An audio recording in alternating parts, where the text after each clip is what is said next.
और भी क्वेश्चन है साबित बाकी सबको आता है।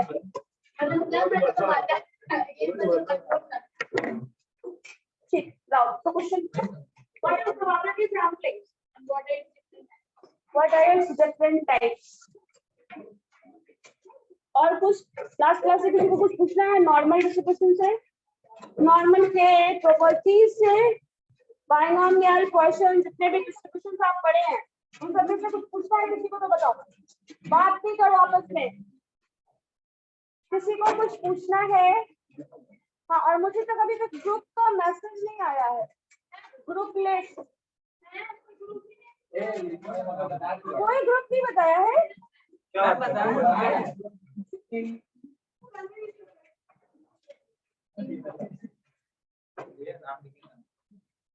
सबका लिस्ट चाहिए, आज ही चाहिए था, उसी दिन मैंने कहा था आज मुझे फाइनल चाहिए।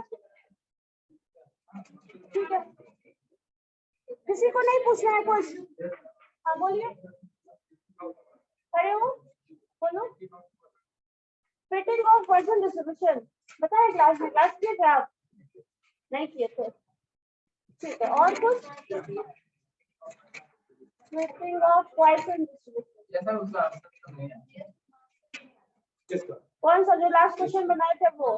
ठीक है, उसका आंसर शुरू ना, और कुछ बनाने में प्रॉब्लम नहीं है ना प्रोसेस पे? ठीक है, बता देते हैं। और कुछ, और कोई टॉपिक जहाँ पे कंफ्यूजन है पूछेंगे, फिर नहीं है तो हम पूछेंगे।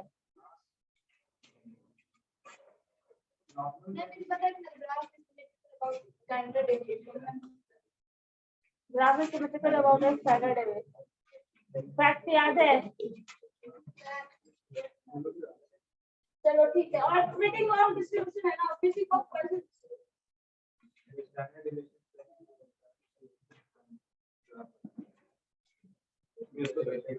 फिटिंग ऑफ वर्सल डिस्ट्रीब्यूशन में मान लो हमारे पास कुछ ग्राफ होगा और दैट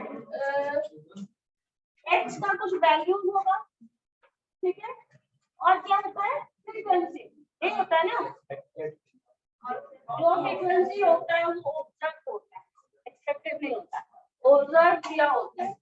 ऑब्जर्व फ्रीक्वेंसी यहाँ पे दिया रहेगा आपके पास, एक्सपेक्टेड फ्रीक्वेंसी आपको निकालना होता है, और इस एक्सपेक्टेड फ्रीक्वेंसी को कैलकुलेट करना ही फिटिंग ऑफ डिस्ट्रीब्यूशन है, चाहे वो कोई भी डिस्ट्रीब्यूशन हो। नॉर्मल डिस्ट्रीब्यूशन है तो नॉर्मल में फिटिंग करने का मतलब है ऑब्जर्व फ्रीक्वेंसी गिवन है, एक्सपेक्टेड फ्रीक्वेंसी निकालना है। बाइनोमियल है, उसमें भी फिटिंग का मतलब यही है, ऑब्जर्व फ्रीक्वेंसी गिवन है, एक्स का वैल्यूज गिवन है, आपको उसका डिस्ट्रीब्यूशन निकालना, यही करते हैं। जब वो बाइनोमियल हो, क्वेश्चन हो, नॉर्मल हो, और भी बहुत सारे डिस्ट्रीब्यूशन है जो तुम नहीं पढ़े हो, नहीं है तुम्हारे सिलेबस में, वो भी यही होता है, ठीक है। मतलब जो भी ऑब्जर्व वैल्यूज आया है उसका फिटिंग करने का मतलब है उसको एक्सपेक्टेड में कन्वर्ट करो, और लास्ट में जो सम, टोटल सम ये आएगा वही टोटल सम के भी होगा, ये याद रखना है, ये दोनों डिफरेंट नहीं होना चाहिए। कंडीशन यही है, sum of observe is equal to summation of expected frequency, ये लिखो, ठीक है, यही होगा, ठीक है। अब इस सारे ऑब्जर्व वैल्यू को जो तुम्हें मिलेगा किसी भी एक्सपेक्टेड x का वैल्यूज के लिए, इसको इसमें फिट कैसे करेंगे? तो फिट करने का प्रोसेस है वो ax = -λ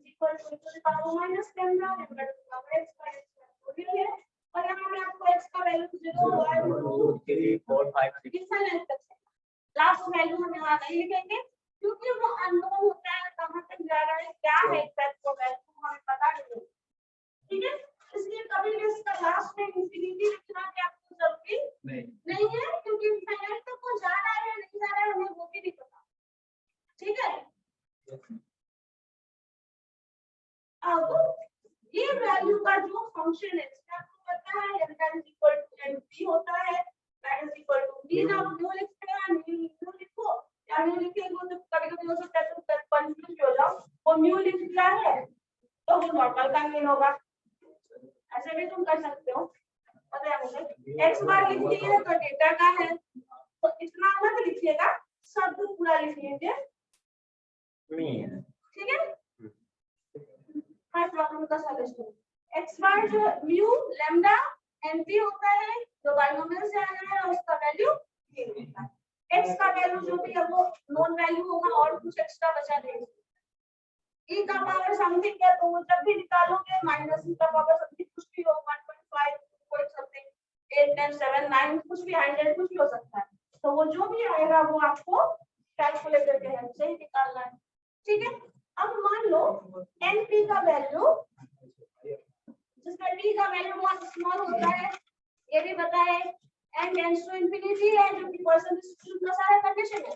अब np इज इक्वल टू कोई फिक्स वैल्यू है, कुछ भी है, मान लो हम 5 लिख देते हैं तो 5 टू द पावर x का वैल्यू कुछ ले लो, मान लो 2 है डिवाइडेड बाय 2 फैक्टोरियल, ये जो मिलेगा वो क्या मिलेगा p2 होगा। p0 p1 इस तरह से वैल्यूज रखते चले जाओ, उधर से एक्सपेक्टेड फ्रीक्वेंसी मिलता चला जाएगा, यही करना होता है। उसमें ऐसे ही ऑप्शन के लिए दिया गया ना, प्रोबेबिलिटी का सारा कंडीशन फॉलो करते हुए लिखेंगे तब नंबर आएगा, ठीक है। मिटा इसको, मिटा दे।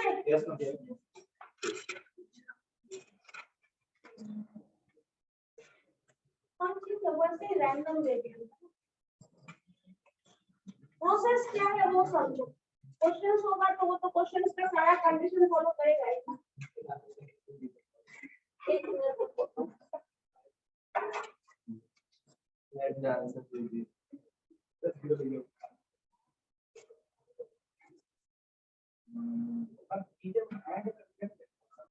हाँ हाँ देखो तो क्वेश्चन इसमें इससे रिलेटेड अगर ये क्वेश्चन बनाते हो तो बहुत सारा क्वेश्चन बन जाएगा। On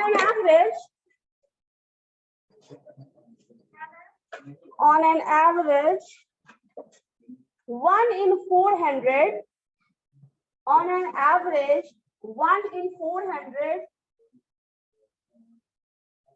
items, 1 in 400 items is defective.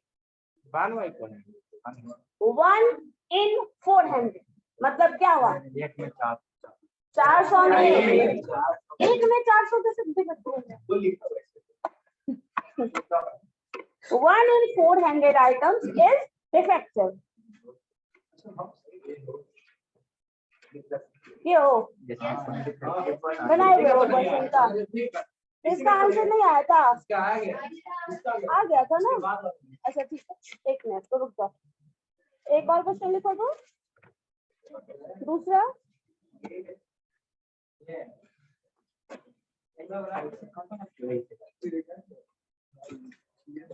हाँ लिखो तो।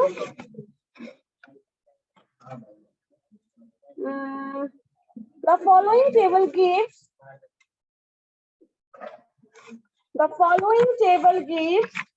the number of days in 50-day period. The following table gives the number of days in 50-day period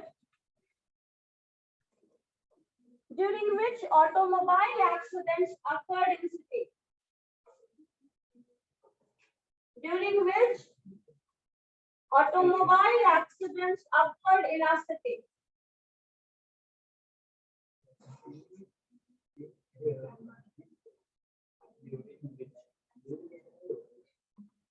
ठीक है, fit Poisson distribution in the following data. Automobile accident occurred in our city. Fit Poisson distribution. Fit Poisson distribution for the given data. देखो क्या आता है, observed frequencies क्या हुआ है, मतलब 0 एक्सीडेंट हुआ हो ऐसा कितना हुआ है, एक एक्सीडेंट हुआ है ऐसा 18 डेज हुआ है, 2 एक्सीडेंट्स हुए हैं ऐसा 7 डेज हुआ है, 3 एक्सीडेंट्स हुआ है ऐसा 3 डेज हुआ है, 4 एक्सीडेंट्स हुआ है ऐसा 1 डे हुआ है, ठीक है। तो ये 50 दिन का डेटा लिया गया, लेकिन इसको सम करके तो शायद 50 ना आए, टोटल 50 आ रहा है, 30 आ रहा है, नहीं आ रहा है ना, मतलब कुछ वैसे डेटा भी हैं जो इस एक्सीडेंट क्राइटेरिया को फुलफिल नहीं कर रहा है। मतलब 0 से लेकर 4 तक का एक्सीडेंट हुआ है वो ऐसा इतना ही दिन है, मतलब बाकी का जो डेज बच जा रहा है उस डेज में नहीं हुआ है वैसा जीरो है, इससे ज्यादा एक्सीडेंट ये मान सकते हैं। ठीक है, इससे ज्यादा हुआ हो मतलब 4 एक्सीडेंट से ज्यादा हुए हो, 5 हुए हो, 6 हुए, ऐसा हो सकता है।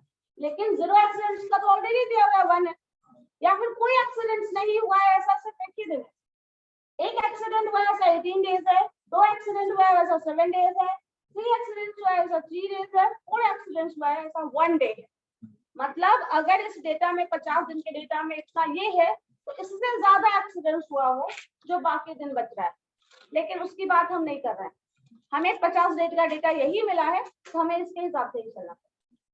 ठीक है, तो अब इसको सॉल्व कैसे करोगे? लैम्डा का वैल्यू निकालोगे जो इंफॉर्मेशन दिया हुआ है। यहाँ P 30/365 ना ये है ना, ये तो नहीं है, डेज है ना।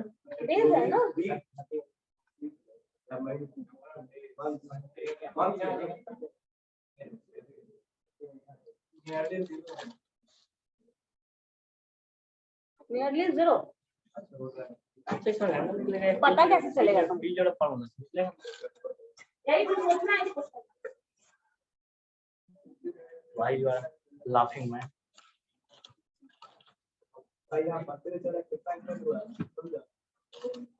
बताओ कैसे होगा?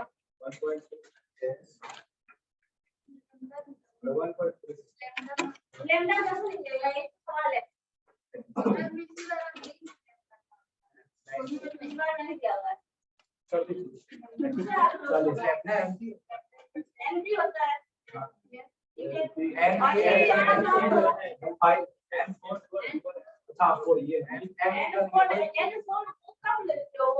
जब बाइनोमियल यहाँ पे ऐसा कुछ नहीं है। देखो 2 दिन 7 एक्सीडेंट हुआ है, ठीक है, यहाँ पे 7 दिन 2 एक्सीडेंट हुआ है, तो टोटल कितने एक्सीडेंट हुए हैं?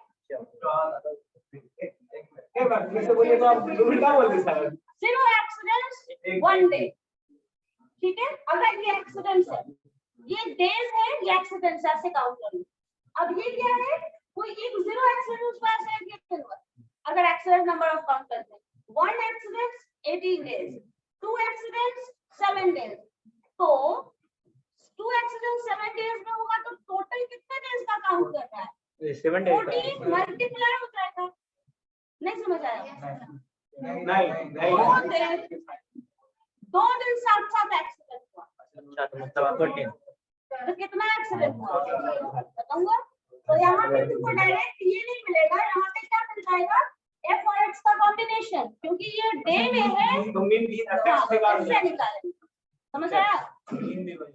इतने एक्सीडेंट्स इतना डेज ये हो रहा है, तो यहाँ पे ये मल्टीप्लाई होकर 1 किलो हो जाएगा। 18 into 18 14 6 9 4 टोटल जोड़ो 45। तो अब जो x बार होगा या फिर मीन या लैम्डा जो बोलो इसको, दैट ऑल इज 45 बाय कितने दिन का टोटल क्या है? 50 दिन दिया है 5 का, टोटल 15 डेज है। 46 था अच्छा 0 है। ठीक है, अब इसको सॉल्व करो, 5 से मल्टीप्लाई करोगे तो 5 का 5 10 0.9 तो लैम्डा का वैल्यू ये हो गया। अब निकालोगे क्या? P0 तो e to the power minus 0.9 0.9 to the power 0 by 0 factorial. Simplify करो, नॉर्मल बात ये गूगल ए गूगल तो नहीं होता, ओके गूगल होता है। ये गूगल सेटिंग करता है सेटिंग नहीं कर रहा तुम्हारे तो Similarly, T1 निकालोगे, it will power minus 0.9.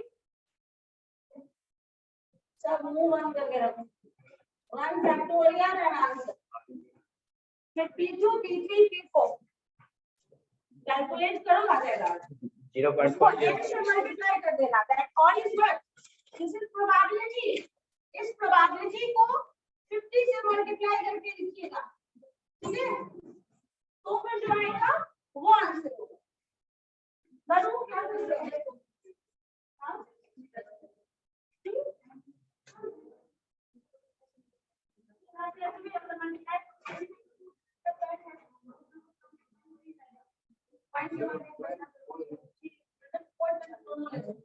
Zero point 406 है.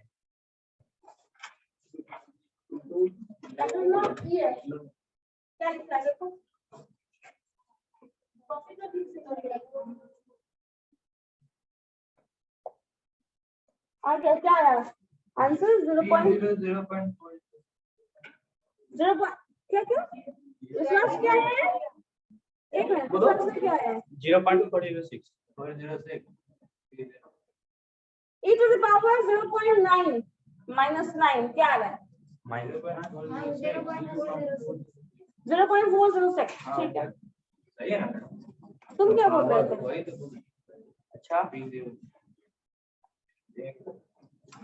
चलो ठीक है. 4 डिजिट तक लेके चलना क्योंकि 2 डिजिट ऐसे भी रिमूव हो जाएगा. डेसिमल के पहले आ जाएगा. ठीक है. डेसिमल के बाद 4 डिजिट ई का पावर वाले में तो 0.406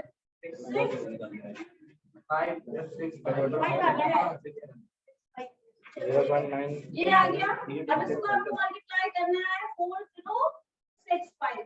ये मल्टीप्लाई करोगे 50 से क्या आएगा? 50 से मल्टीप्लाई करोगे 20.325. मैम क्या कर रहे हैं? ये क्या? ये 50 से मल्टीप्लाई किए. अच्छा. This is probability. n से मल्टीप्लाई करोगे जो आएगा वो तुम्हारा एक्सपेक्टेड का पूरा ग्राफ बना लो. वो होगा आंसर. ठीक है. दिस इज 20.328 अराउंड जो भी होगा वो आंसर आ जाएगा. तो ये T0 के लिए हुआ है. ठीक है. T2, T3, T4. चलो जल्दी बताओ क्या है. कंप्लीट करो टेबल. हाँ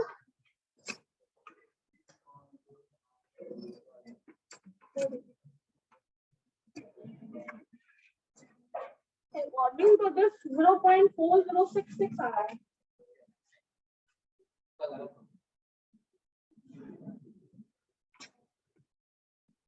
उसका गलत होगा. हमारा गलत नहीं है. तो आपसे कर रहे हैं. ठीक है. कौन? ठीक है. फिर तो 5 लिख लो. उसका अप्रॉक्स कर लेना लास्ट में. मैम मेरे को कुछ इतना तो चेंज कुछ नहीं होने वाला है. मेरे को कुछ नहीं समझ में आ रहा है.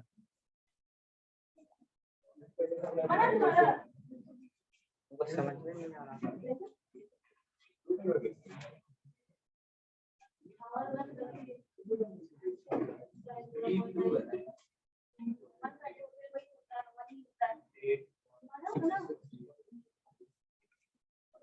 P1 निकालो फिर P2 निकालो. सारा वैल्यू निकाल के बताओ जल्दी. इसका नहीं लॉस एक ही क्वेश्चन में कर. ये 0.9 के बारे में हाँ 0.4. नहीं होगा. ठीक है. ये नहीं होगा.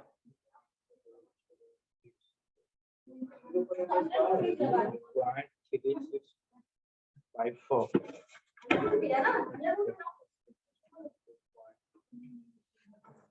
P1 0.3 वाला वैल्यू क्या है? लिखो उसको. 0.9 से पावर 1 क्या होगा? 0.9 होगा ना. मैम P1 आ रहा है 0.365. 0.365.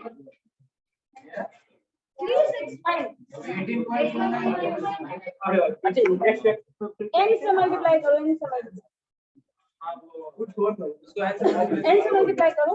50 से वो तो करेंगे 18.27 18.27 P1 P1 क्या है? 2921 18.2925 मेरा 2.7 क्यों आ रहा है 18 इतना जरूरी नहीं है, डेसिमल के बाद बोल। मैम हम 18.27 लिखेंगे, ये सब 0.2 बढ़ा दिया। 8.23 ठीक है, आगे 0.46 0.46 sorry 2.4 2.46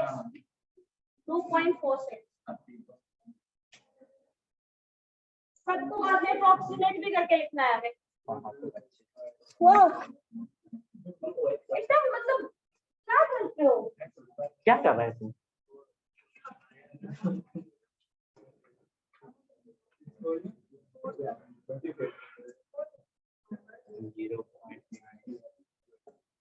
P4 आ रहा है 0.55 क्वेश्चन को पेपर में कॉपी पे लिख लो, उसके बाद बैठ जाओ, मतलब क्वेश्चन अपने आप बनता रहेगा, है ना। पेपर पे आप लिख दिए बहुत ही, तो अपने आप बनता रहेगा। लिख के आप इस क्वेश्चन को देख रहे हैं, पता नहीं क्या देख रहे हैं। 8.22 आ रहा है P2 क्या आ रहा है ये विश्वास? 0.55 0.55 n से मल्टीप्लाई करने के बाद अब डेसिमल के बाद इसको क्या डिजिट है, पहले तो होल नंबर काउंट करो। 8 to 10 10 20 30 30 और 10 40 और 48 हो गया, मतलब दो फ्रीक्वेंसी है जो कम है, ठीक है। तो कम है तो आपको डेसिमल के बाद हाईएस्ट वैल्यू उसका है, so this is going to be approximated as 1 49 तो हो गया। अब एक और बचा है, कौन सा होगा? ये एक्सीड कर रहा है, बाकी सारे वैल्यू से ये आता है, तो अप्रोक्सीमेटली ये जो होगा वो क्या होगा? मैम तो इधर 45 है तो 20 एक सेकंड, इसको 20 करोगे, इसको 18 करोगे, इसको 8 करोगे, 3 होगा, टोटल 50 डेज दिया है ना। ये वो काउंट यहाँ पे नहीं है ना, यहाँ पे एग्जैक्ट डेटा तुमको नहीं मिल रहा है ना, इससे इसको एक्सीड करने वाला डेटा मिलता है ना। कोई ये इसको चेंज है यहाँ पे अलग रहती है, इसमें एडजस्टेड होगा कहीं भी, ठीक है, वो एडजस्टेड होगा कहीं, लेकिन आपको उसमें जो रिजल्ट आना है उसको देखना है, वो टोटल क्या है।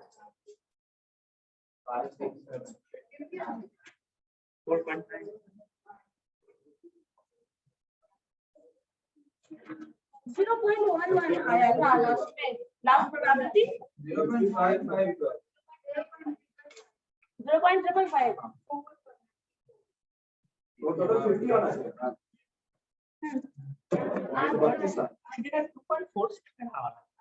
क्या मेरा 2.46 4.9 आया ना, 4.9 मेरा कुछ कैलकुलेशन में मिस्टेक होगा। क्या दिक्कत है अप्रोक्सीमेटली तो होएगा वहां जाके दिक्कत क्या है 4.93 हम बोल रहे हैं अरे तो आज तो वही 4.93 4.93 आ रहा है। छोटा होगा 2.9 1 सेकंड 12 सा बोलना ना इस बात हां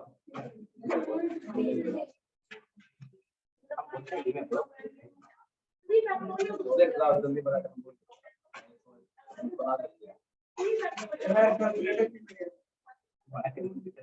टोटल 50.32 सीट यार लो ये क्या से हमको गलती हो रही है।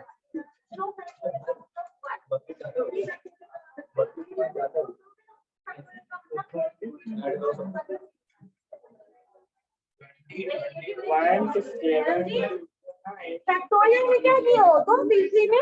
यस मैम हो गया मेरा 0 हाँ यही करो, ठीक है। फैक्टोरियल को वो ब्रेक नहीं किया था, 3 मल्टीप्लाई कर हो गया मैम 2.46 हो गया। हो गया ना? Yes, ma'am. तो आंसर आ गया, यही एक्सपेक्टेड है, बस यही है फिटिंग ऑलरेडी। आंसर हो गया। हाँ, नंबर 5 नंबर मिल जाएगा। 5 या 10 नंबर हो सकता है, 10-15 नंबर का। फिटिंग से अगर क्वेश्चन आता है ना तो 10 15 8 मान दो सकते। 3 फैक्टोरियल देखो, 3 जो 3 फैक्टोरियल को 3 कर दे रहा है। आपको कॉपी देखे ये कैसे बनाया है, कैसे लिखता है। कौन मेरा? इसमें कुछ ज्यादा अच्छे से लिखा है। 10-15 नंबर उसमें टेक्निकल टर्म्स है ना, तो बस हर स्टेटमेंट को डिफाइन कर दो, क्या दे रहे हैं, क्या कर रहे हैं, प्रोबेबिलिटीज कैसे है वो डिफाइन कर दो, ठीक है। और बाकी का सारा कैलकुलेशन तो कैलकुलेटर को करना है, आपको तो कुछ करना नहीं है उसमें। क्वेश्चन नहीं मिला बस यही 10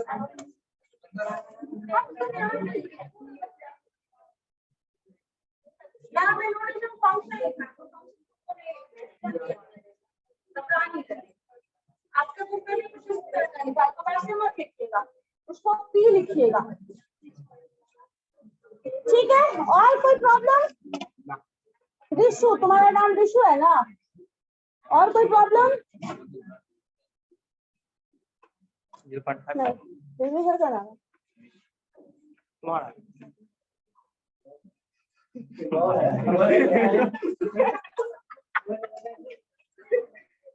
चलो हो गया, 2 म्यूचुअल फंड सही है। हो गया। बाइनोमियल क्वेश्चन, नॉर्मल,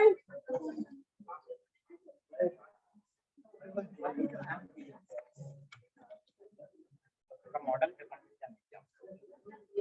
वो नहीं मिलता है। प्रीवियस ईयर क्वेश्चन देखो, मान ली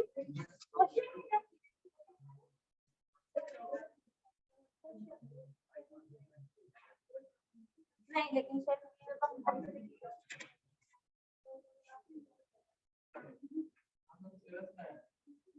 क्वेश्चन प्रीवियस ईयर का वही एक अलग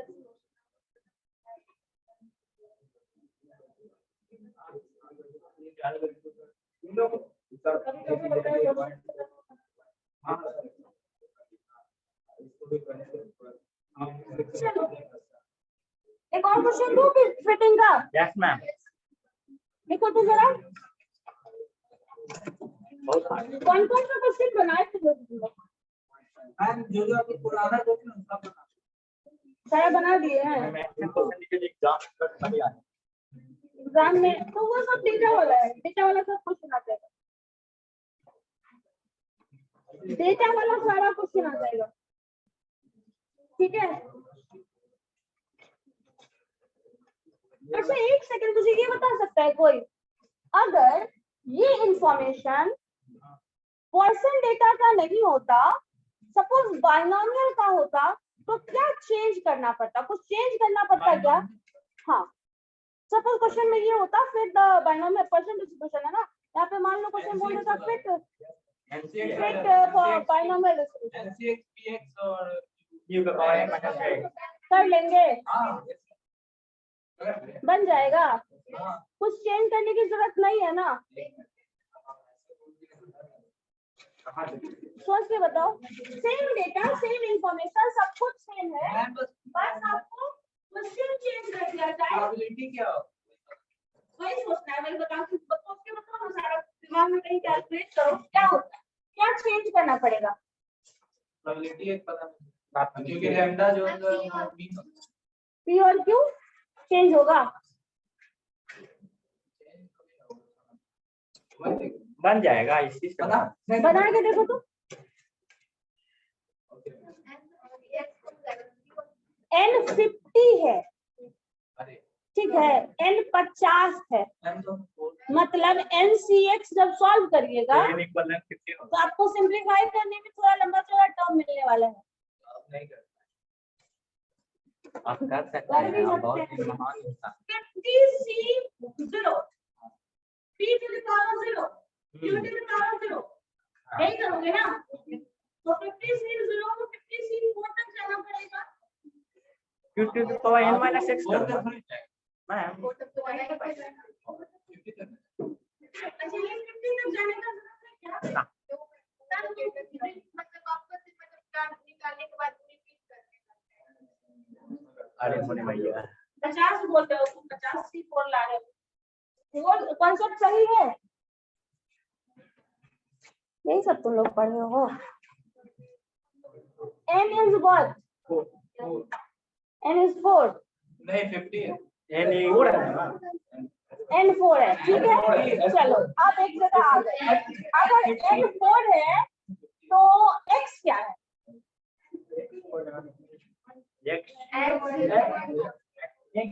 x को मैं बोलूं तुम लोग को कंफ्यूज करना बहुत आसान है।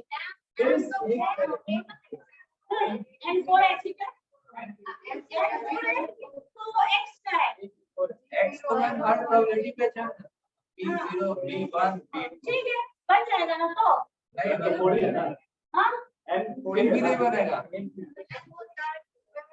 आप कंफ्यूज कर दो। हम कंफ्यूज करते हैं। योगा करो कंफ्यूज योगा से होगा। योगा से क्वेश्चन बन जाएगा,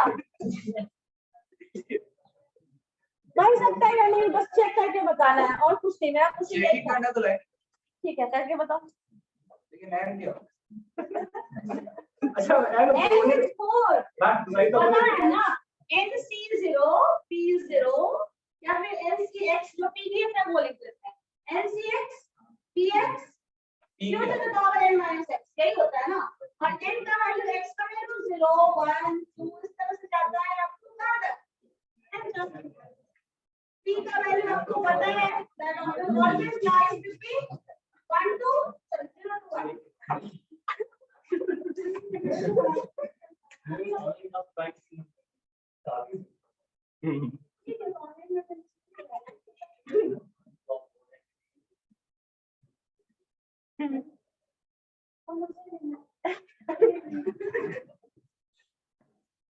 मतलब क्या होगा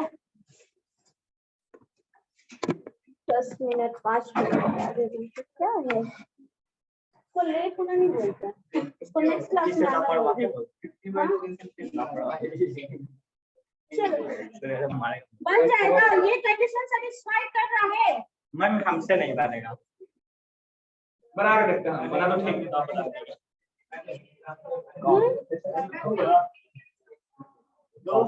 50 डेज छोड़ो ना, जो टेबल है वो सॉल्व हो सकता है, बस ये बता। मैम इसका ये प्रोबेबिलिटी वाला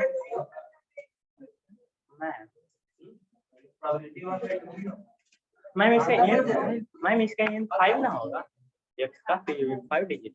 अच्छा है मैम 5 डिजिट है नंबर ऑफ 5 डिजिट है बट नंबर n लिखते हैं, 0 से शुरू हो रहा है, वहां से पीडीएफ देखो 0 1 2 3 4 n लिखते हैं, वो n ऊपर चला जाता है, NCX लिखते हैं, तो फिर जरूरत नहीं है। अब 5 डिजिट हो रहा, ऑब्वियसली जितना डिजिट है n लिखा है उससे एक ज्यादा होगा, because 0 is also included in that, तो एक डिजिट ज्यादा हमेशा होता है। सही बन जाएगा। ये फॉर्म रिमूव कर दो, ये टेबल अब बन जाएगा। Yes ma'am. ये टेबल बन जाएगा, अच्छा बन जाएगा। अगर कुछ इंफॉर्मेशन नहीं है तो आप p को 1/2 तो लेके चल सकते हैं ना। Yes ma'am. वो 50 के जितना वाला इंफॉर्मेशन हटा दो। This is x, this is f। Frequency given है, इंफॉर्मेशन गिवन है, बायनोमियल डिस्ट्रीब्यूशन अगर आपको फिट करना है तो प्रोबेबिलिटी प्रोवाइडेड नहीं है अगर, तो आप इसको 1/2 ले सकते हैं। अगर उस 50 डेज वाले टर्म को इंक्लूड करके रखना है तो आप यहाँ पे जो है x वाला टर्म मेरा टर्म वो लेके अपना सिंपलीफाई कर सकते हैं, लेकिन उस इंफॉर्मेशन की बात नहीं कर रहे हो, अगर पूरा डेटा इंफॉर्मेशन नहीं दिया हुआ है, आपको सिर्फ ये टेबल गिवन है, तो आप p = आप के सिंपलीफाई करो, आ जाएगा। ठीक है, समझ आया अब इस डेटा, हाँ ये जब करेंगे आप, ये 50 वाला कॉन्सेप्ट हटा दोगे तब, लेकिन अगर 50 वाला टर्म को इंक्लूड रखना है तो फिर आप उसको ऐसे लेके नहीं सॉल्व कर सकते, तो फिर आपको यहाँ पे मॉडिफिकेशन करना पड़ेगा। लेकिन अगर सर ये टेबल है तो इस टेबल को सिंप्लीफाई करके देखो। अब इसी क्वेश्चन को टेबल लिख दीजिए, फिर क्वेश्चन डिस्ट्रीब्यूशन क्या हो जाएगा, ये बायनोमियल डिस्ट्रीब्यूशन हो जाएगा। ठीक है, इसको बायनोमियल ही पढ़ेंगे ना, बायनोमियल पढ़ेंगे या बर्नौली कर सकते हैं? नहीं करेंगे, बिकॉज बर्नौली में एक ही होता है, ऑब्वियस सी बात है। जो इंफॉर्मेशन है उससे तुम क्या इंफॉर्मेशन निकाल सकते हो ये सोचो। ठीक है, 50% काम वही हो जाता है।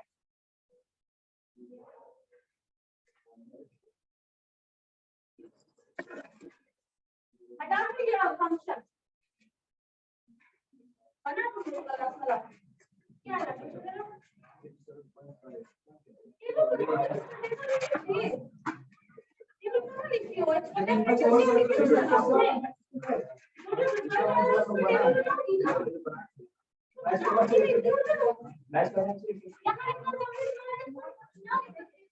इसमें किससे मल्टीप्लाई करें, 50 से या 4 से? 4 आ रहा है, 30 है ना, एंड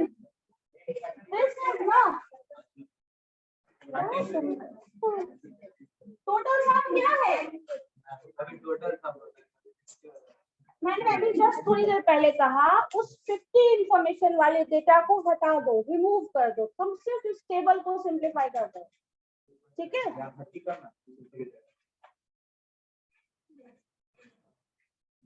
समझ में आया अंतर क्या है?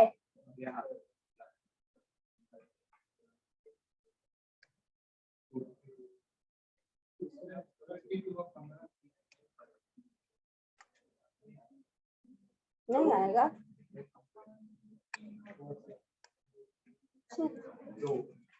तुम क्या करोगे?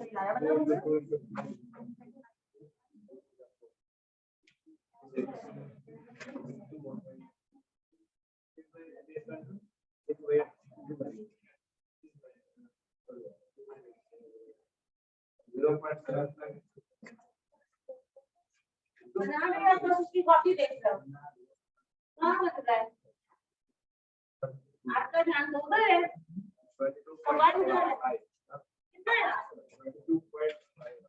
इसमें डायरेक्ट ई वाई का एक्सपेक्टेड फ्रीक्वेंसी है। अब आपको करना क्या था, P0 निकालना है, क्या हो जाएगा 4C0, P क्या है 1/2 to the power 0, 1/2 to the power 4। ठीक है, तो आपका वैल्यू क्या हो गया 4C0 क्या आएगा 1, और ये हो जाएगा 1/2 का पावर 4, और इसको जब n into P0 करेंगे तो ये हो जाएगा 1/2 का पावर 4 into 30 हो जाएगा अब ये वैल्यू 1/2 का पावर 4 जो होगा वो क्या हो जाएगा 16 into 30। अब इसको सिंपलीफाई करो, 16/30 क्या आ जाएगा, अराउंड 2 आएगा ना, 1.87 अराउंड 2 आ सकता है बाद में। फिर P1 करो 4C1 1/2 to the power 1, 1/2 to the power 3, यहाँ पे 4C1 करोगे तो 4C1 का वैल्यू 4 होता है, 1/2 to the power 4, और इसी में अगर n से मल्टीप्लाई कर ले, n into P1 कर ले तो ये हो जाएगा 1/2, 4 कैंसिल भी हो जाएगा यहाँ पे, है ना, 2 का पावर 2 वाला 4 कैंसिल हो जाएगा, तो 2 का पावर 2 बचेगा, जस्ट इनटू 30। ठीक है, तो यहाँ पे सिंपलीफाई करोगे क्या आ जाएगा 7.5। ये जो आ गया, इसके बाद का वैल्यू इसी तरह P2 निकालो, P3 निकालो, P4 करो,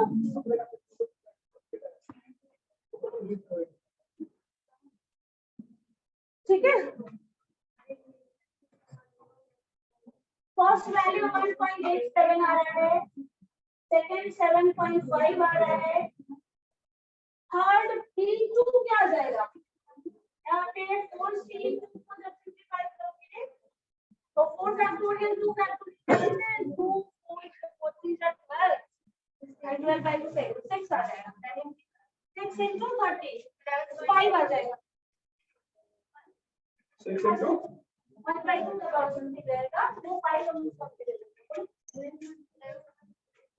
11.2 प्रोबेबिलिटी 1 by 2 वाला क्वेश्चन है, अभी तरह देखो ये वाला टर्म आएगा वो 6 आएगा, LCM आएगा वो 6 आ रहा है, ये जो आपका 30 मल्टीप्लाई 50 था, this into 1 by 2 का पावर 4, इसको सिंपलीफाई करो, 11.25 चलिए जो मैंने निकाले थे याद हो जाओ। नेक्स्ट T3 क्या आ रहा है, 7.5 ऊपर अब ये पहले इंक्रीज हो जाएगा ना, 7.5 और ये हो जाएगा 1.87, वो नंबर सिंपलीफाई करो, 1 7 11 7 1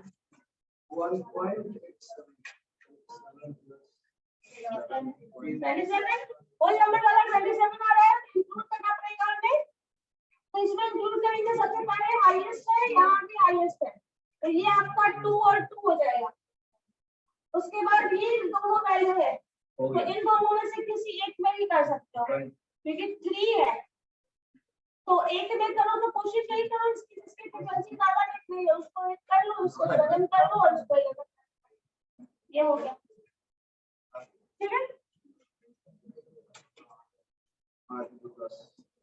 टोटल 30 आ गया, बन जाएगा क्वेश्चन, बन गया, मतलब क्वेश्चन यही था कि पहले वाला क्वेश्चन सॉल्व हो सकता है ना, डेटा कौन सा डिस्ट्रीब्यूशन अप्लाई करना है, कौन सा इंफॉर्मेशन इस्तेमाल करना है वो देखना पड़ेगा, क्योंकि जब प्रोबेबिलिटी, अगर प्रोबेबिलिटी का इंफॉर्मेशन टोटल 50 दिया हुआ था, उस तरह से अगर हम सिंपलीफाई करते तो फिर आपको प्रोबेबिलिटी यहाँ पे चेंज करना पड़ता, 1 by 2 होकर नहीं जा सकता था, ठीक है, और अगर कोई बाइनोमियल डिस्ट्रीब्यूशन में इंफॉर्मेशन नहीं दिया है प्रोबेबिलिटी के बारे में, तो फिर आप 1 by 2 लेके चल सकते हैं, ठीक है, क्योंकि पहले से ही पता है ना बाइनोमियल डिस्ट्रीब्यूशन में क्या होता है, 2 एग्जॉस्टिव केसेस होता है और प्रोबेबिलिटी जो है सक्सेस और फेलियर की लगभग बराबर होती है, और लगभग बराबर है मतलब 1 by 2 है, लेकिन जब हम पॉइसन डिस्ट्रीब्यूशन में आते हैं तो प्रोबेबिलिटी और सक्सेस जो है वो टेंडिंग टू 0 होता है, तो वहां पे हम 1 by 2 लेके नहीं चल सकते,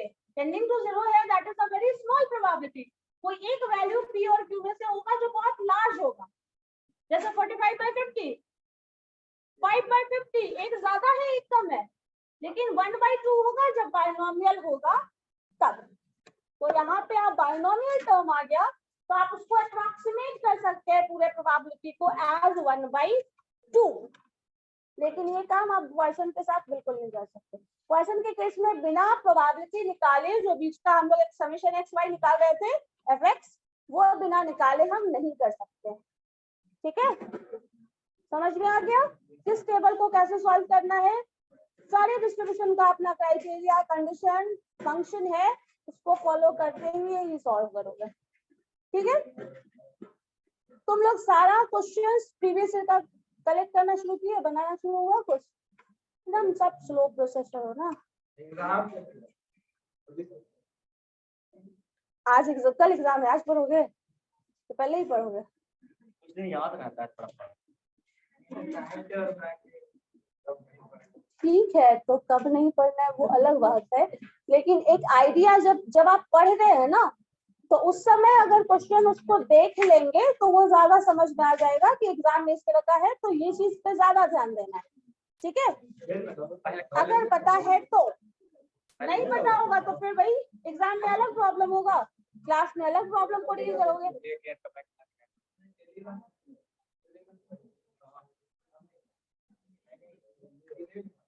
चलो एक क्वेश्चन बताओ तो मुझे, ये क्वेश्चन किससे नहीं बनाया पहले, अभी तक कौन है जो कॉपी में नहीं बनाया, ये बताओ पहले, अभी जो दोनों हम बताए तो ऐसा है जो कॉपी में अभी तक नहीं बनाया, क्योंकि मुझे कुछ लोग इसको सॉल्व नहीं किया बस ये बना दिया, और ये वाला नहीं बना, ये देखो ये बना देते हैं, उससे तो सेट हो,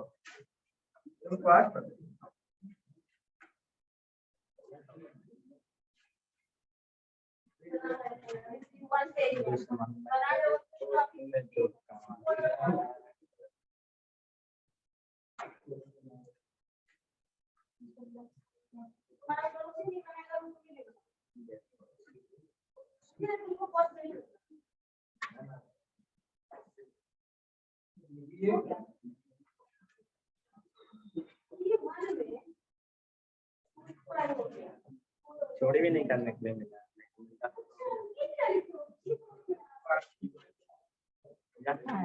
चोरी पार्टी पुत्र वाला खोले हैं नहीं।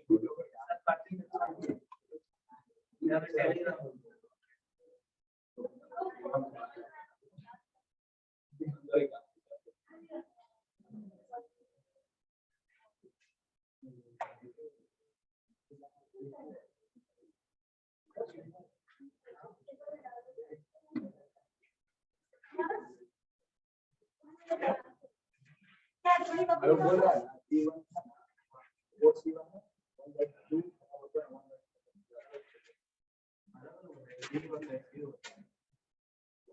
हमको ये समझ में नहीं आता है कि जब हम पढ़ाते हैं तो कोई बच्चा इतना इंटेलिजेंट नहीं दिखता है मुझे कि इसको एक बार में बिना सॉल्व किए हुए बना ले या फिर 4 C2 को सॉल्व कर ले बिना लिखे, ठीक है, कोई नहीं मिलता है।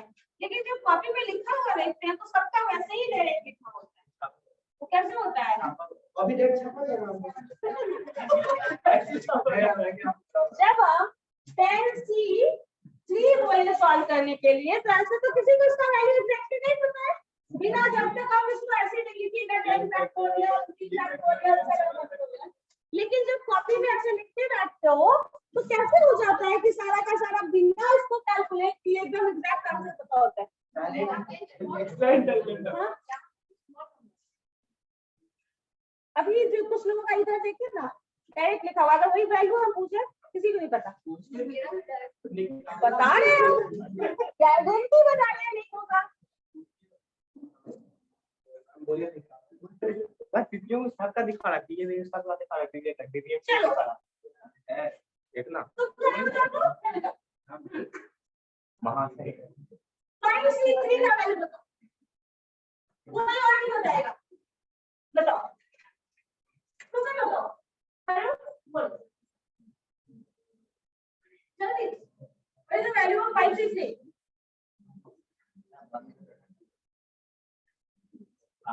मोम से बना हुआ है। बताओ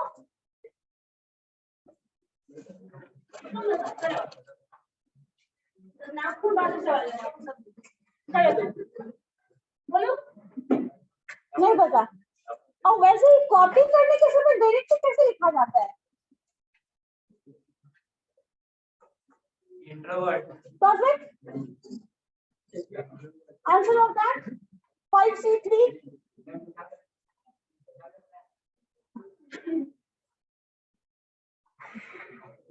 तुम लोग तो इंटेलिजेंट लोग हो ना, बिना कैलकुलेशन बिना इसको सॉल्व किए तुम लोग बना लेते हो, तो फिर उसको सॉल्व करने का क्या जरूरत है? आप बता सकते हैं?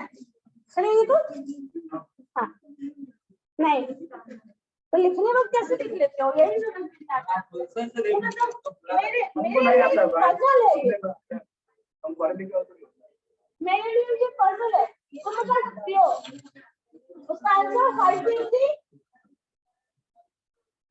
हाँ उसका आंसर ये हाँ 5C3 क्या होगा? इतना टाइम लगा के भी आंसर नहीं आ रहा है और प्रोबेबिलिटी वाले टर्म में डायरेक्टली लिखा होता है, कहाँ से लिखा जाता है? सिंपल सा बात है, वो कॉपी पेस्ट ही होता होगा, है ना? जब आपको सिंप्लीफिकेशन में वो समझ में नहीं आ रहा है तो आंसर कहाँ से आ जाता है? वैल्यू मैथमेटिकल टर्म कैसे लिखा जाता है? 10 सॉल्व करने के बाद लिखियो ना, इसकी पहली वाली को सॉल्व क्यों नहीं की तुम?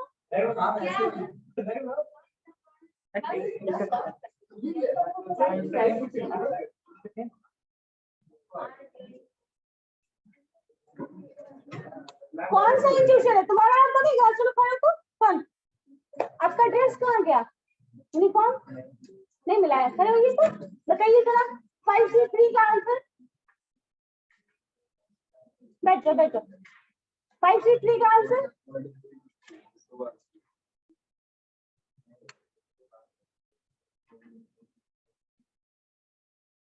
तुम खड़े हो जाओ, तुम भी खड़े हो जाओ। अच्छा नहीं लग रहा है, सारे लोग खड़े हैं, तुम बैठे हो। बताओ हाँ 10 हो जाएगा। अब तो हमसे बता ही दिए। 10 नहीं होगा। 10 नहीं होगा, 5C2। अरे 2 से 2 करते हैं क्या? 3 2 5C2 का आंसर बता दो। 20 फिर 5 से 2 पूछ रही बेटा। अच्छा 5 से 3 ना पूछे हैं। वही तो होगा। 20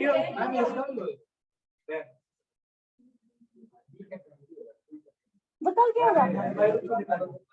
हाँ हाँ 20 होगा। रुको सुनिए। शांत रहो रणजीत, क्या होगा बताओ।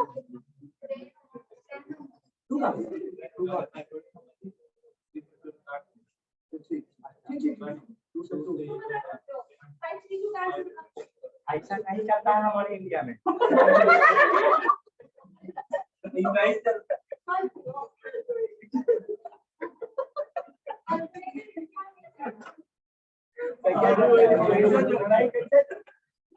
अभी वही चलो डायरेक्ट आंसर कैसे आ जाता है, मैं तुमको ये बता दूं प्लीज। तुम रिव्यू नहीं करते।